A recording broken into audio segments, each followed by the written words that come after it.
I shall not seek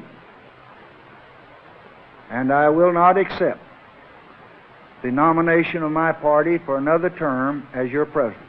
Тоа е Линдон Џонсон во 1968 кога објави дека тој не сака втор мандат како претседател. Во истата просторија, овалната канцеларија на Белата куќа, 56 години подоцна, претседателот Бајден објасни зошто решил исто така да се откаже од трката. Знаете дека има време и место, но има и време и место за нови гласови, свежи гласови, да, помлади гласови. И тоа време и место е сега. И Џонсон и Бајден во последната година од нивниот мандат беа непопуларни. Поделената партија на Џонсон на крајот го избра неговиот попредседател Хјуберт Хемфри. Подготвен сум да ја водам нашата земја. Мнозинството гласачи во 1968 не мислеше така, избирајќи го републиканецот Ричард Никсон наместо кандидатот на Демократската партија. Демократите овој пат брзо се обединија за својот попредседател. Значи моментумот во оваа трка се менува. Тоа и даде поттик на Камала Харис во обидот да го порази републиканскиот кандидат, поранешниот председател Доналд Трамп, според професорот по председателски студии на Универзитетот во Вирџинија Гвин Меки.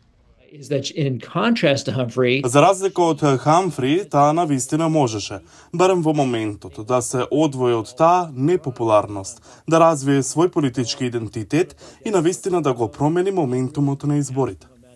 Во председателската библиотека Џонсон неодамна Бајден рече дека долго време се воскитувал на јавниот сервис на покојниот председател, од учител, од рурален Тексас до сенатор, потоа подпредседател и председател.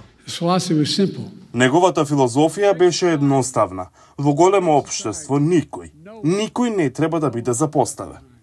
Достигнувањата на Џонсон, закони за граѓански права, права на глас, програми за социјална заштита, федерално финансирање за училиштата и некои од првите други значени закони против загадувањето, беа засенети од неговата загубена битка во непобедливата војна во Виетнам. Во последните години Џонсон сепак се искачи во првата четвртина од рангирањето на историчарите на 46 американски председатели. 46-тиот председател пак ќе остане запаметен по хаотичното повлекување од Авганистан, како и по неговите иницијативи за климатски промени и ревитализација на индустриската база на Америка. Поголемото наследство на Бајден може да зависи од судбината на неговата недовршена дипломатија во Украина и на Блискиот Исток, забележува професорот Меки од Универзитетот на Вирџинија.